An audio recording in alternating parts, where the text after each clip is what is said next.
Mi padre fue abogado, me mostró desde muy pequeño lo que era ser abogado. Tuvo algunos juicios penales que fueron muy memorables en aquellos años 50. Yo era muy pequeño. Ahora tendría unos 9, 10 años.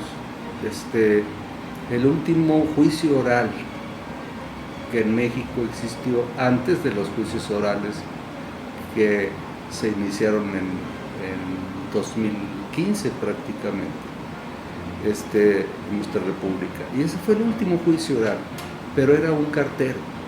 En aquel tiempo los delitos cometidos por servidores públicos ameritaban juicios orales.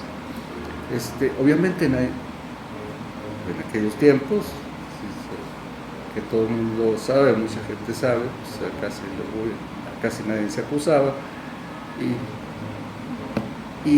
pero en este caso se acusó a un cartero de haber abierto indebidamente la estafeta ahí. Y bueno, aquello era muy interesante, y arreglaron el juzgado de distrito en un salón, pidieron permiso para un área que estaba contigua, de un salón muy grande y que tenía 2 pisos con un corredor. Y pues bueno, yo entré y no me querían dejar entrar, pues me colé y me fui al segundo piso, que como era un hueco, ahí podía estar bien. Y eran los alegatos finales después, ahora entiendo que era eso, era por terminarse. Papá era muy buen orador, hizo unos alegatos muy emocionantes, y se litigaba hasta cierto punto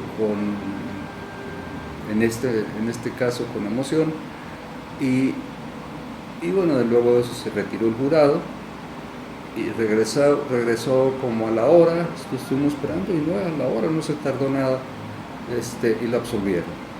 Eso me marcó mucho. El cartero, un señor ya grande, tendría unos 60 años, pues bueno, se levantó y abrazó a papá llorando, y luego supe que papá no le había cobrado ni un 5. De esos ejemplos tuve muchos, entonces se me nació la vocación para yo también ser abogado.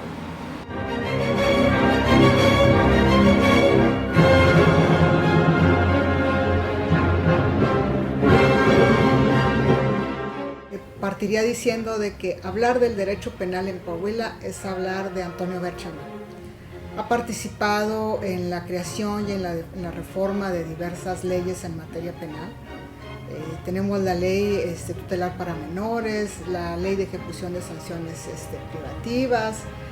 Bueno, tenemos que ya hablar de los códigos penales, ¿no? Desde lo que tenemos de 1999, un código penal de Coahuila, en el que él participó, formó parte de las comisiones redactores de este código, pero también dentro del vigente. Yo pudiera decir que es el padre del código penal vigente que tenemos desde 2017 aquí en Coahuila.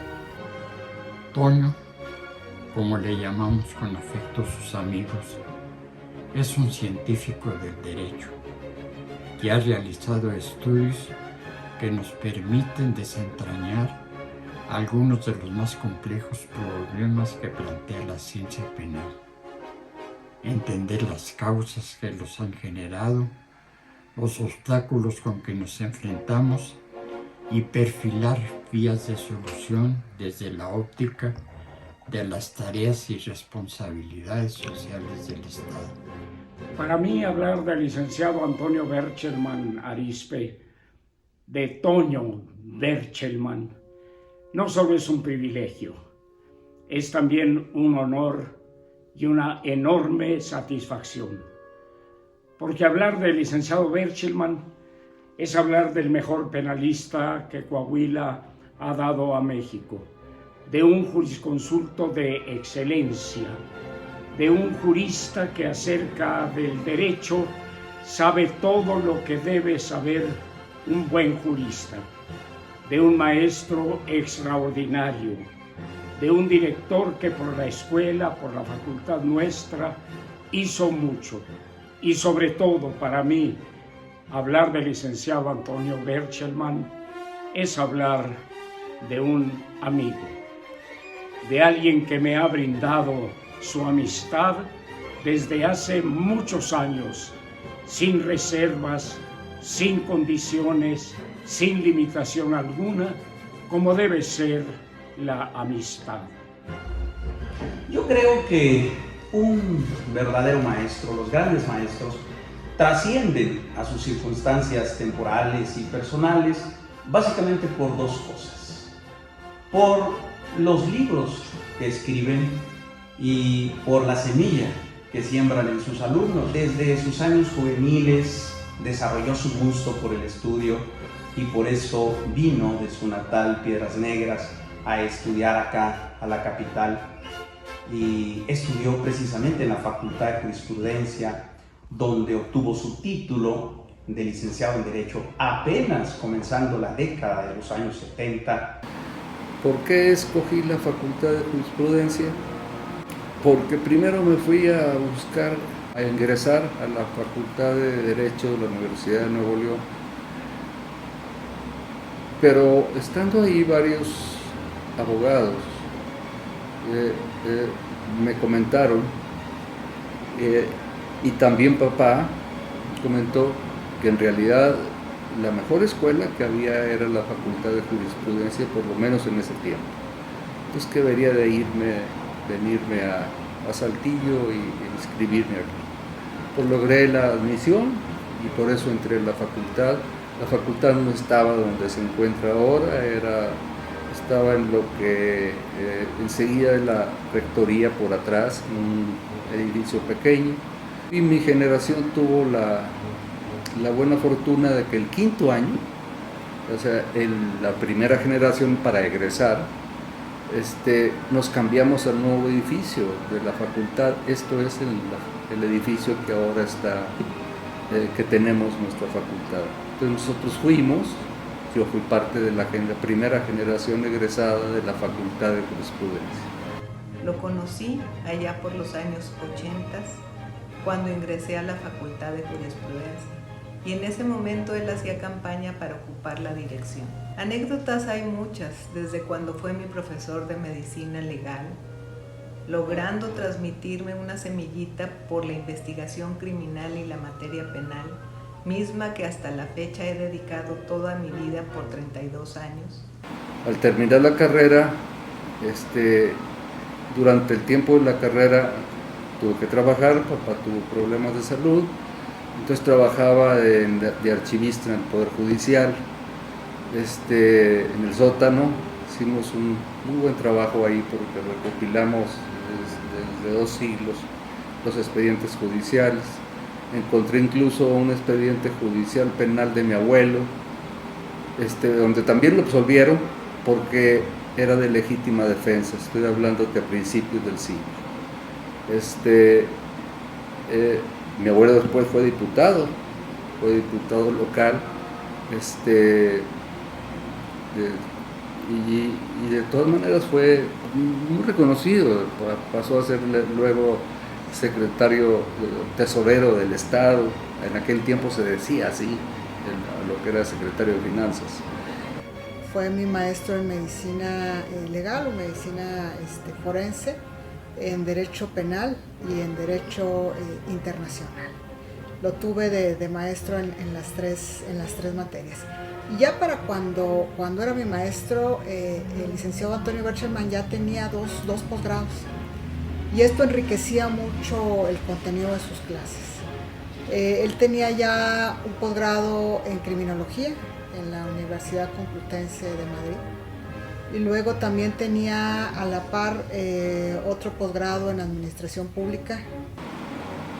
Al terminar la carrera, yo quería irme a estudiar al extranjero, pero también ya tenía novio. Y ya teníamos 2 años de novios. Y conseguí, junto con otro amigo, de aquí de Saltillo, una beca de la ONU para España en la administración pública, pero también me agencié para conseguir una beca en el gobierno del estado, porque trabajaba ya para ese tiempo. Logré que me admitieran como agente auxiliar en la Procuraduría General de Justicia, que en ese tiempo ocupaba una esquina del Palacio de Gobierno. Ahí estaba toda la Procuraduría, aparte de las agencias del Ministerio Público, que eran pocas, ¿no? Y bueno, lo que hice, me puse en el elevador, donde siempre subí y bajaba el gobernador, en aquel tiempo Eulálio Gutiérrez Treviño, y cuando bajaba el elevador, pues salió y yo estaba ahí más o menos calculando. Y dije, oh, señor gobernador, me presenté y le dije cuál era mi intención. Me dijo, pues, pero el gobierno no tiene becas para Europa, pues, ¿cómo? Dijo, pues mire, estoy ganando, no mucho, pues estoy ganando, pues, trabajando aquí en la Procuraduría, pues págamelo. Entonces, y con eso, y luego le conviene, y yo regreso mejor preparado. Pues bueno, pues dijo, está bien. Entonces, con eso pude lograr, porque la beca de la ONU era muy buena, con alojamiento incluso, un pago para poder sostener el alojamiento o alojarnos en la universidad como quisiéramos. Y por fin, de esa manera nos pudimos ir a Europa con mi esposa, porque me casé, y al día siguiente nos fuimos a México y al día siguiente a Madrid. Y ahí hice 2 años, no solamente de administración pública, que era la beca de la ONU en la Alcalá de Henares, sino también un posgrado en la Universidad Complutense de Madrid y otro posgrado de criminología. Me parece que, a mi juicio, don Antonio es un gran modelo de maestro por su ejemplo de su obra académica y de la entrega del conocimiento hacia sus alumnos. De don Antonio, yo en lo particular aprendí la vocación de ser investigador, la vocación de ser académico. Él me dirigió mi tesis, él prácticamente fue mi tutor, que me permitió trabajar fundamentalmente en un tema de derecho procesal penal, y sin duda alguna sus clases, sus enseñanzas, pero sobre todo su asesoramiento y sus consejos a la hora de elaborar la tesis fue fundamental para la formación de mi tesis a nivel de licenciatura. Desde que regresamos de España, yo tenía también otra inquietud: dar clase en la Facultad de Jurisprudencia, con la buena fortuna que en ese tiempo estaba de director el licenciado Valeriano Valdés, estaba de director, y bueno, me presenté con él, porque él al entrar a ser director pidió licencia para una materia que él impartía de Derecho Internacional Privado. Berchelman Arizpe, como pocos, ha realizado un análisis minucioso y penetrante de las instituciones penales y procesales penales a través de numerosos y profundos estudios monográficos. En la materia de derecho penal, destaca su obra Derecho Penal Mexicano, publicado por la editorial Porrúa, obra tan rica y tan extensa en todos los campos del derecho penal mexicano, que es la base indispensable de consulta para cualquier estudioso del derecho penal que desee interiorizarse de los principios fundamentales de esta ciencia. Él me parece que es uno de los personajes más notables del siglo pasado y de este siglo, y no solamente en Coahuila, sino en todo México. Y habría mucho que decir respecto del hombre, del litigante, del científico, del legislador y, por supuesto, del juez probo y honesto que siempre ha sido. Y luego diríamos también que dentro del aspecto del libre ejercicio de la profesión, que hubo varias etapas también en las que él se dedicó al litigio, pues también ha sido una persona reconocida, ¿no? Él tuvo la defensa de casos pues importantes o trascendentes, no únicamente en el ámbito local, sino también en el ámbito nacional. Y algunos compañeros, abogados que han trabajado con él, contaban algunas cuestiones como que era el último siempre en salir de la oficina.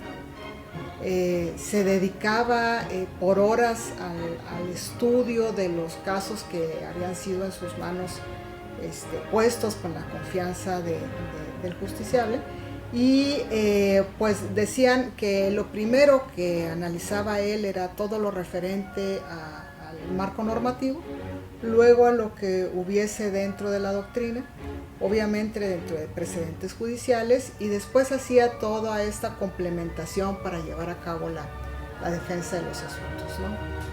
Es innegable que hablar de derecho penal es hablar de Antonio Berchelmann Arizpe, quien en los últimos años se desempeñó hasta su jubilación como magistrado de la Sala Colegiada Penal del Tribunal Superior de Justicia en el Estado, siendo muy prolífica su labor como juzgador, pues a él se deben las compilaciones de criterios desde que estaba yo en dicha sala como proyectista a principios de los años 90 y que han servido de guía a muchos estudiosos de la materia.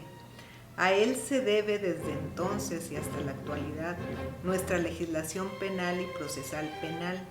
De hecho, el Código Penal vigente del 2017 también se lo debemos a él, quien hizo el proyecto de código y tal cual fue presentado y aprobado por el Congreso, y cuya exposición de motivos escrita con tal claridad, siempre recomiendo a mis alumnos como parte esencial del curso su lectura obligada.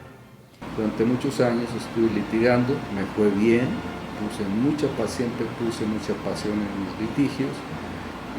No soy tuve ese defecto, cada persona a la cual pedía mi asistencia como abogado, la defensa como defensor, me interesaba mucho y me llegaba mucho, me comprometía personalmente,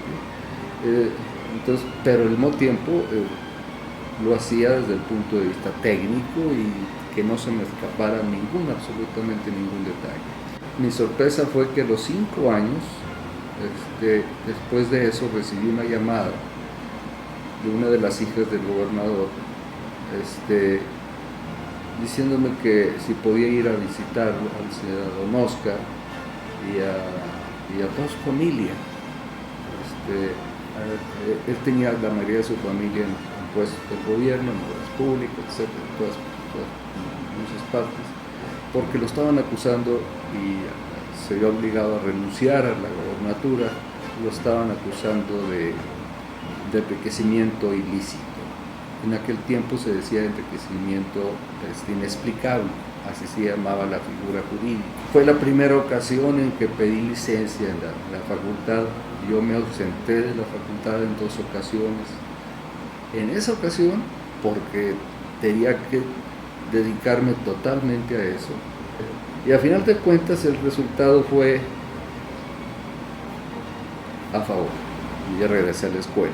Fue la primera vez, la segunda vez fue con el exgobernador también, Rogelio Montemayor Seguro, pero no fue ya como gobernador, sino director general de Pemex. En la famosa transición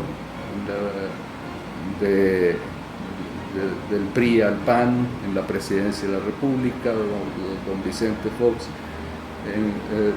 se encuentra supuestamente ahí que habría habido un peculado de parte electoral por parte del director general de Pemex, en este caso el Rogelio Montemayor, y otros funcionarios de Pemex. Y me habla para la defensa también. Y así es que voy a México y es la segunda vez que pido licencia. Entonces la estrategia era muy sencilla. La extradición, todo el mundo la veía como un medio de persecución. Yo la quise ver como un medio de defensa. porque hay ciertos principios que rigen las leyes, los tratados de extradición y la ley, y en ese tiempo regía en Estados Unidos, México, en el tratado, en donde los delitos que están aquí deben ser delitos allá. Además, allá sí revisan las pruebas. Le acusaban de delincuencia organizada y tal, le acusaban de 9 delitos. Con un detalle, ¿por qué Estados Unidos? Era muy fácil que lo localizaran allá, porque los jueces son independientes. Y no reciben presiones, y acá el presidente Fox, expresidente ahora, pues tomó la cosa muy en serio, ¿no? Y bueno, también fue un gran juicio, pero en este caso en Estados Unidos. Ideamos, primero nos presentamos ante obviamente con abogados americanos, nos presentamos con los abogados americanos y un servidor, porque yo tenía que informarles acerca de cómo estaba el caso, por la situación migratoria de Rogelio, que se le vencía, y entonces ahí sí lo podían deportar. Estaba legalmente con un permiso de 6 meses que te dan cuando vas de turista. Entonces, así las cosas, teníamos que hacer algo, y bueno, se presenta él junto con el abogado, porque teníamos conocimiento que había una orden de detención para efectos de extradición por parte del gobierno de México, y que él estaba presente. Con la sorpresa, nosotros también. La idea era, al presentarnos voluntariamente sin ser buscados, a ver si lo que no es costumbre en Estados Unidos, por lo menos, a otorgarle libertad bajo fianza.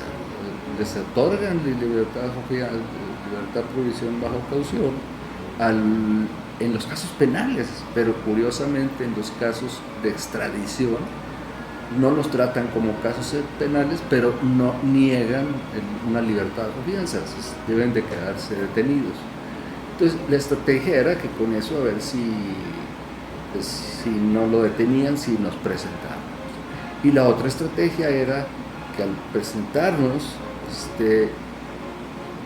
no tendrían, como habían diseminado los delitos en muchas subprocuradurías, y eran más de 100,000 hojas de los expedientes, no tendría tiempo de traducir todos los expedientes y presentarlos en tiempo traducidos en Estados Unidos, al gobierno de Estados Unidos. Y ese era un requisito para que la extradición pudiera ser válida. Si no, nada más la parte de los documentos que se tradujeran eran los que se tomarían por los jueces americanos, por el juez americano. Y el segundo era el principio de doble criminalidad, donde muchos delitos no cabían acá. Si alguien sabe de ley organizada, de delincuencia organizada, son los americanos. No es por ahí. Total, lo que se logró fue, se le quitaron 8 delitos por el juez y se le dejó 1. Los podía apelar, pero dijo no, me regreso con el solo 1. Pero ese delito que quedó era un delito no grave, tenía libertad bajo caución, llega a México con un amparo, no lo pueden detener. Total, el caso termina con la libertad del doctor Montemayor. Entonces, obviamente ya cuando siguió el juicio en México, ya no continué yo sin un despacho de México, no podía estar yo allá, nada más por ese caso. Pero hasta ahí llegué.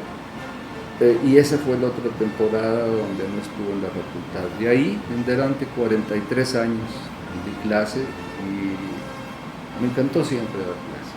Es el único coahuilense que es miembro de la Academia de Ciencias Penales, ¿no? Que es una parte también, creo que importante y de resaltar en la persona del maestro Berchelmann. Sus proyectos, pudiera yo decir que eran de avanzada. Él ya se preocupaba por cuestiones como la interpretación de la norma dentro de sus proyectos fuera con una interpretación más benéfica o más amplia y menos restrictiva en lo que correspondiera, ¿no? Y hablaba también de cuestiones como la dignidad humana, cómo tendría que hacerse la interpretación y la aplicación propiamente de la ley penal. Y de ahí surgieron incluso que el desarrollo de sus tesis. Tan es así que si nosotros vemos dentro de esta producción académica de que les hablaba hace rato, hay 2 libros que tienen la compilación de todas las tesis que él vino desarrollando dentro de su función como juzgador. El magistrado Berchelmann terminó su presidencia y tuve la oportunidad de ser invitado de manera específica para formar parte de su ponencia. Y sin duda alguna yo recuerdo ese año de trabajo en la ponencia de la Sala Penal como quizás el trabajo de mayor aprendizaje y de mayor trabajo y disciplina que he tenido durante toda mi carrera profesional. Recuerdo que recibimos una ponencia con un gran rezago. Habían más de 1000 asuntos prácticamente pendientes de resolver, y no en menos de un año, con un equipo de jóvenes, don Antonio Berchelmann nos puso a trabajar día y noche para resolver todo el rezago. Al cabo de un año prácticamente dejamos en cero la ponencia, dejamos al día la ponencia de asuntos de recursos de apelación. Recuerdo que los trabajos con él eran interminables, o sea, fue después de su etapa de juez, fue diputado de una legislatura en donde los poderes del Estado le encomendaron redactar los códigos penal y procesal penal. Y muchos de los criterios que se sostuvieron tanto en tesis penales como en diversas sentencias, sin duda alguna fueron creando una serie de soluciones, fórmulas legales que a la postre se convirtieron en ley. Y muchas de estas leyes penales de Coahuila pues son sin duda alguna una referencia de un buen modelo legislativo para resolver los problemas procesales penales y los problemas penales. Es evidente que siempre tuvo clara la idea de la justicia alternativa, que hoy en día está en boga o está de moda. Posteriormente incluyó propiamente los sustitutivos penales, que corresponden a los que se aplican en la fecha dentro de la condena condicional. Además introdujo, entre otras, la vía de oblación, que se equipara a lo que hoy conocemos como procedimiento abreviado. Y fue en la época de su excepcional magisterio cuando yo lo conocí, con sus efectivamente prolongadas clases, pero también muy apasionadas, en donde con generosidad de detalles abordaba los temas más importantes, los temas cruciales de derecho penal. Él era ya magistrado del Tribunal Superior de Justicia, del que también sería después su presidente, y un presidente con un aspecto irreprochable, con su habitualmente elegante lenguaje, pero sobre todo con una visión revolucionaria de cómo debían hacerse las cosas en ese tribunal.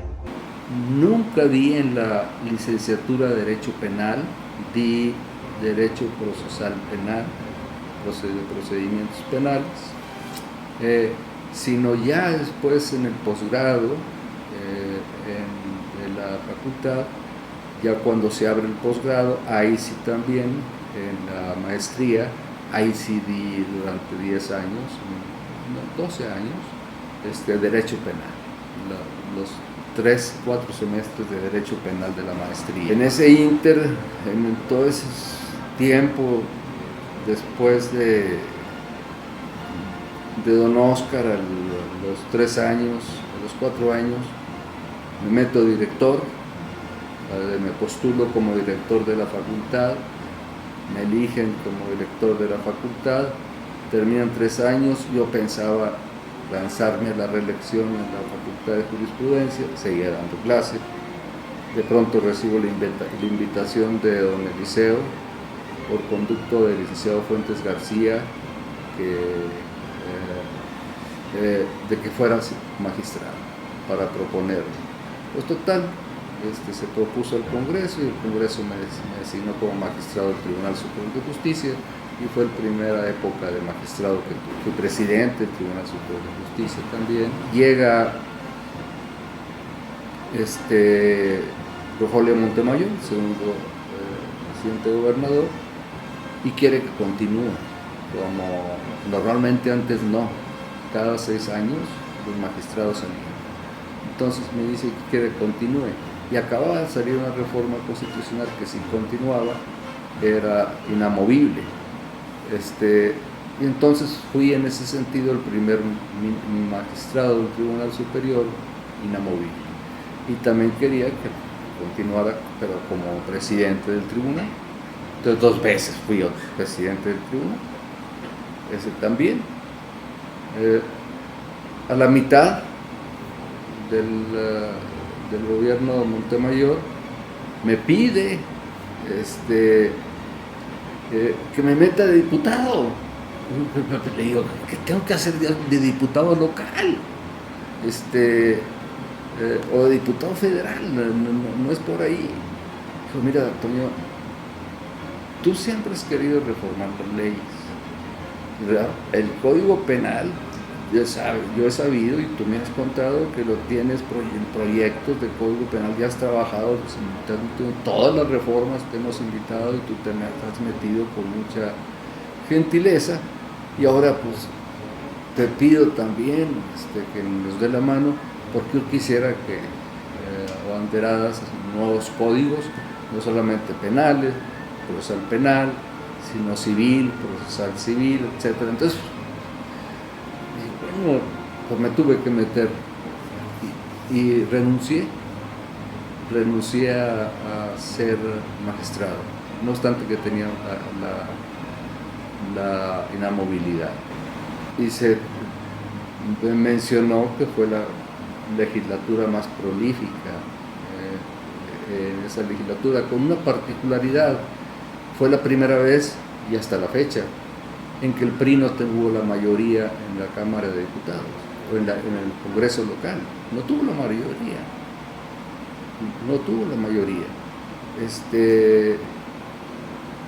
Y entonces el reto era una gran oportunidad.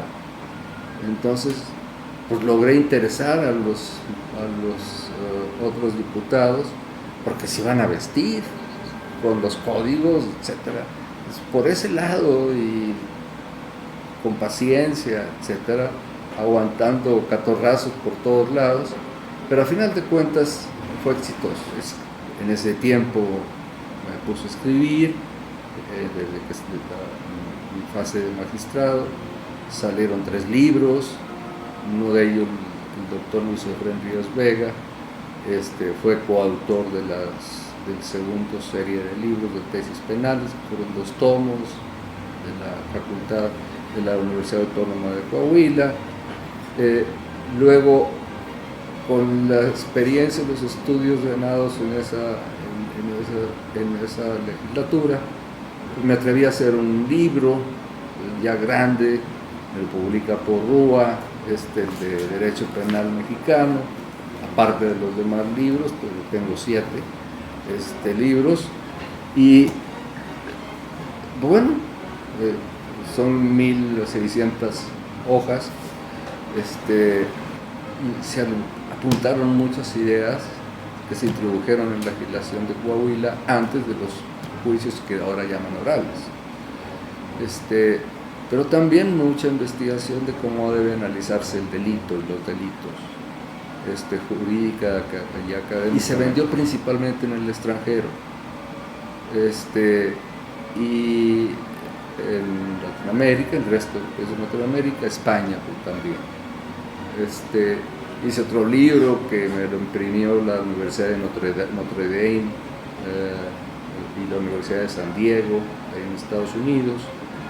Una traducción me hicieron ahí en la Universidad de San Diego, en Buenamina. Ese fue para un nuevo sistema de justicia penal, que era antes de este nuevo sistema. Estoy hablándote 4 años antes, de que se hiciera aquí la reforma constitucional del nuevo sistema de justicia penal. Entonces, eso interesó mucho, ya empezaba ese movimiento y ese libro tuvo su impacto. Muchas de las instituciones que había en Coahuila se incorporaron. O sea, para Coahuila no era nuevo. La suspensión a prueba del proceso, le puse un nombre muy curioso, oblación, que es ofrecimiento a un ser superior, es oblación. Se emplea esa palabra en Colombia, en el juicio penal, pero al final de cuentas es una sentencia negociada, no de una manera como a final de cuentas quedó en el Código Nacional de Procedimientos Penales que ahorita trae, pero esas nuevas instituciones, aparte de muchas otras, de la reparación del daño, la defensa de las víctimas, etc. Me parece que la mejor forma de pagar la deuda que este erudito profesor nos está legando es abordar con toda seriedad y profundidad los principales temas de derecho penal y no ceder a las soluciones fáciles o inventadas a modo cada que un nuevo terrible caso sacude las raíces de nuestra sociedad coahuilense. Es responsabilidad nuestra, de todos nosotros, pues, que somos los principales beneficiarios de tan valiosa obra, atesorarla y que nos sirva de faro en la futura construcción de nuestra patria chica y también de nuestra patria grande. Y todo esto mediante la aplicación de la ciencia del derecho que el profesor Berchelmann desarrolló para Coahuila y para México. Si hay algo que aprendí de él es tratar de ayudar a todas las personas, tratar de ayudar al más débil, tratar de ayudar a la persona que necesita de una mayor protección. Y en ese sentido, ese ejemplo que nos da, que nos ofrece con su amistad, pues para mí es el mejor legado que tengo como uno de mis mejores amigos y de mis mejores maestros en la vida profesional y en la vida personal. Es necesario transitar por los caminos abiertos con esfuerzo por el maestro Berchelmann Arizpe. Es preciso iniciar el saneamiento de las instituciones fallidas, sin suprimir instituciones sanas cuyo único defecto es no haber sido creadas por aquel que las suprime. Es preciso emprender programas tan novedosos y fundados sin cancelar los programas existentes que hayan probado sus méritos. Es preciso continuar abriendo los cauces del futuro sin rencores hacia el pasado. Es preciso emplear el tiempo y la paciencia que cada reforma necesita, midiendo bien la diferencia entre la precipitación indeseable y la diligencia necesaria. Es necesario agrupar los afanes y los compromisos para que la poderosa unión de las voluntades logre lo que tiene por su propia naturaleza el engrandecimiento de México, de la patria. Coparticipamos en los quehaceres de Antonio Berchelmann Arizpe, maestro forjador de nuestra facultad. Sigamos con él el ejemplo de su laboriosidad, de su probidad, de su dedicación apasionada y amor entrañable a la academia. Hacedor del bien y de la justicia, la presencia de Toño entre nosotros es necesaria y enriquecedora. Muchas gracias. Yo reconozco el esfuerzo que hace el señor director de la facultad, el licenciado Yáñez Arreola, por hacer de cada uno de nosotros, maestros jubilados, un pilar de esta escuela que ha crecido gracias a sus maestros y a sus estudiantes, y gracias también al esfuerzo de alguien como el licenciado Antonio Berchelmann, que tanto y tan buen fruto ha dado en beneficio no solo de nuestra escuela, sino también de Coahuila y de México. Toño, como cariñosamente te llamamos tus amigos, te envío un abrazo afectuoso. Este homenaje lo mereces sobradamente. Siempre estarás en nuestro agradecimiento, en nuestro corazón. Felicidades. Él siempre decía que había que ser abogado era muy importante, pero que ser un buen abogado era mucho más importante que eso. Y sobre todo en el sentido de que los abogados podíamos aportar algo a la sociedad. Y creo que él ha cumplido con sus propias palabras. Ha aportado mucho a la sociedad. En el ámbito jurídico lo tenemos plasmado en sus normas.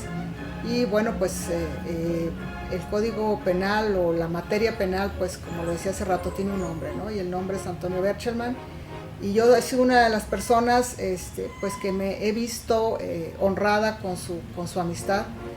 He sido una persona pues en la que he podido platicar, comentar cuestiones jurídicas con él, y a quien le agradezco todo el apoyo y la asesoría que en algún momento me ha brindado. Es un honor para mí participar en este testimonio, agradeciendo siempre, como lo dije al inicio, a la Facultad de Jurisprudencia por esta oportunidad. Muchísimas gracias.